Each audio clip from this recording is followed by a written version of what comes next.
Croire. Dimitri vitupère en bafouillant. Comme à son habitude, il donne un avis péremptoire sur le sujet concerné et, comme d'habitude, il ne maîtrise pas le dit. Mais il est écouté. Son poids économique dans la cité est suffisant pour qu'il le soit. L'inquiétant pour son bien-être, ce n'est pas sa grande gueule qu'il ouvre à tout propos, mais son mauvais réflexe à se laisser vivre, sans rien y changer, tout en procrastinant. L'énergie qu'il lui a fallu pour en arriver là ne s'est pas renouvelée. Avec le temps, Dimitri s'est empreint de lassitude et renonce à tout ce qui pourrait l'éveiller ou l'enthousiasmer. Les heures passées à ne plus rien faire de neuf ont dressé un mur infranchissable pour sa volonté mourante. À l'entendre, l'archéologie est une passion, pour plus tard. Apprendre l'histoire aussi, à la retraite, plus tard, toujours plus tard. Pour se donner bonne figure, il cause de rien, fait du bruit avec sa bouche. C'est un peu court comme ambition, un peu réducteur pour le reste de ses jours et surtout déprimant. Le temps qu'il passe dans sa vie n'a plus aucun fil conducteur. Manque d'étincelles stimulantes. Je coupe sa diatribe, un peu longue, sur les envahisseurs de son merveilleux pays, à qui il réserve quelques lieux communs, et lui dis. T'es qu'un vieux con, Dimitri.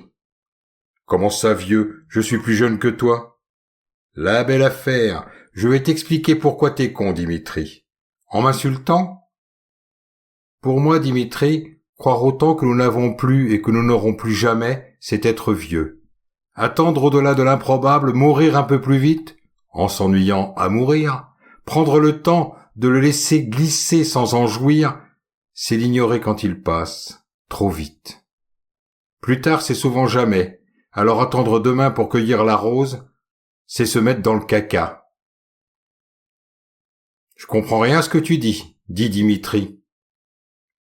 Le monsieur te dit que demain n'existe pas. Il trouve même que l'oublier est une forme de lâcheté, comme un sursis bien arrangeant pour nous mentir.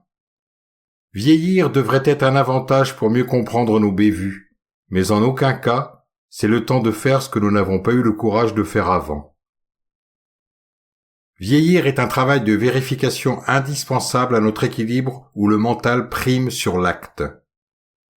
Tout ceci finira mal, certes, mais s'imaginer que le temps est à discrétion, à disposition, est une absurdité.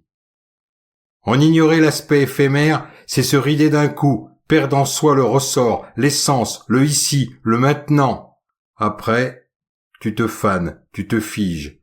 Tu ne ressens plus aucune aspiration pour rien. Tu deviens vieux, comme un con prématuré. Tu m'emmerdes avec tes récitations de textes d'intello. Pour prêcher, t'es pas au bon endroit. Et nous en restons là, c'est-à-dire nulle part, car Dimitri confond tout et refuse de se prendre la tête. Pitoyable expression de crétin congénital. Je m'éclipse, vivre avec Séléné d'autres minutes, avec de nouveaux rêves et de nouveaux projets. Je ne comprends pas tous ces gens qui croient aux vertus du temps alors qu'ils les rongent à l'os jusqu'à la moelle. Je n'arrive pas.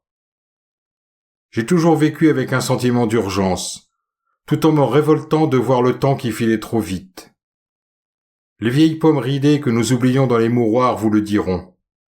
Quand nous le perdons, le temps, il fait de nous des êtres pitoyables, tout de blêmes excuses, tout de bile à peine retenues. Ils vous diront les moribonds que le temps c'est de la vie à prendre. Ne pas en tenir compte en omettant le sens même que nous souhaitons donner à notre vie, c'est le laisser se perdre. S'ensuit le dernier râle précédé d'un souffle rauque et parfois quelques glaires.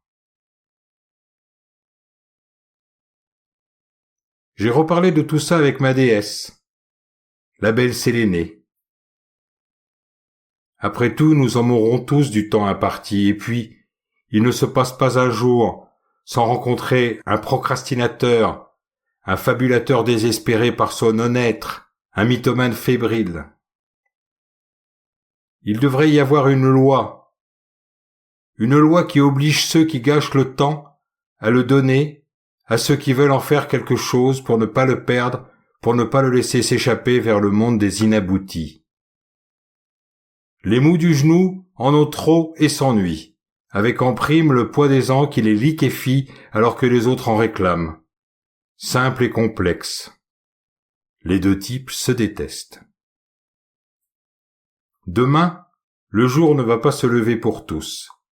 Ceux qui ne le verront pas trouveront la vie trop courte, et la plupart ne voudront pas mourir. Le temps aurait-il manqué à ces derniers? Une vie de merde se quitte peut-être, plus difficilement. Au même moment, un mégalomane se donne le droit de disposer du temps perdu de ses congénères. Rien ne se perd. Comme l'humain a peur du vide, il se livre à la première proposition des organisateurs de temps. Alors la détestation, la réconciliation autour d'un travail rémunéré. Depuis que notre temps imparti se rémunère, nous perdons toute mesure, sacrifions sans vergogne l'essentiel de nos aspirations pour un salaire. Vient la fuite du temps. Vient le début de l'asservissement et la mort de notre liberté à décider. Tout ça pour une poignée de dollars. C'est ainsi que nous attendons la fin de nos études pour entreprendre sans prendre de risques, puis, pour voir nos enfants grandir, avant de leur parler. 20 ou 30 ans pour se dire que finalement, notre orientation n'était pas la bonne, mais qu'il est trop tard. 20 ou 30 ans pour qu'un psychanalyste recolle les morceaux de nos insouciances, pour qu'un diététicien prenne en charge notre excès pondéral. Nous sommes formatés pour. De mise à jour en mise à jour, la tendance se confirme. Les applications sont tendances. Elles stoppent nos respirations gourmandes, tuent dans l'œuf nos initiatives, nos aspirations à la différence, mais elles sont tendances. La nature du temps devient algorithme. Sentir encore l'odeur des sous-bois, de l'iode marine, de l'herbe fraîchement coupée. Le vivre et le sentir comme le sang dans nos veines. Saisir l'instant, sans peur d'en créer d'autres, et cesser de trépigner d'impatience pour les chimères qu'on nous impose. Les douces aboulies qui bercent le quotidien nous endorment. Elles nous empêchent de rêver la vie telle que nous la souhaitons. Alors, sans lever le petit doigt, point de salut. Avoir une vie à chier et l'offrir à d'autres parce qu'elle nous pèse est indécent. Il ne suffira pas de jouer au loto pour être heureux. Même Balou l'avait compris. Il en faut peu, mais il faut le faire soi-même, sans perdre de temps. Et attendre la chance, s'en remettre au hasard, c'est défier le temps, d'autant que le hasard, sans la nécessité d'être acteur de sa propre existence, tue. À petit feu, mais il tue. Séléné, tu dors? Plus maintenant. Pourquoi tes parents t'ont affublé d'un prénom à la con? Moon is back, me répond Séléné. Donc, c'est parce qu'ils savaient que tu aurais un beau cul. C'est mon destin que d'attirer les regards sur ma croupe. Tu sais, le destin, cette prédestinée arrangeante et bien accommodante. Tout ça pour dire que pour se dédouaner de son manque de courage, de sa maladie d'agir, on se trouve des avantages au hasard d'un popotin.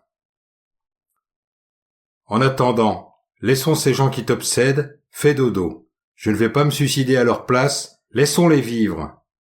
Il leur reste un peu de temps. Attendre un avenir meilleur tomber du ciel, sans même une petite prière, ce qui serait la moindre des réciprocités, et observer le temps qui file les bras ballants, Séléné et moi, nous trouvons ça con, très con, archi con, avec tout ce qui reste à faire pour espérer sans s'étouffer de dépit en dépit, tout dépiter. Quelle idiotie de donner du temps au temps en perdant le nôtre alors qu'il nous est compté. Quelle stupidité de ne pas tenir pour acquise l'inévitable fatalité chronophage. Faut-il être débile pour dépenser sa vie à tort et à travers quand on la trouve trop courte? Le temps s'écoule, mais ça s'arrête.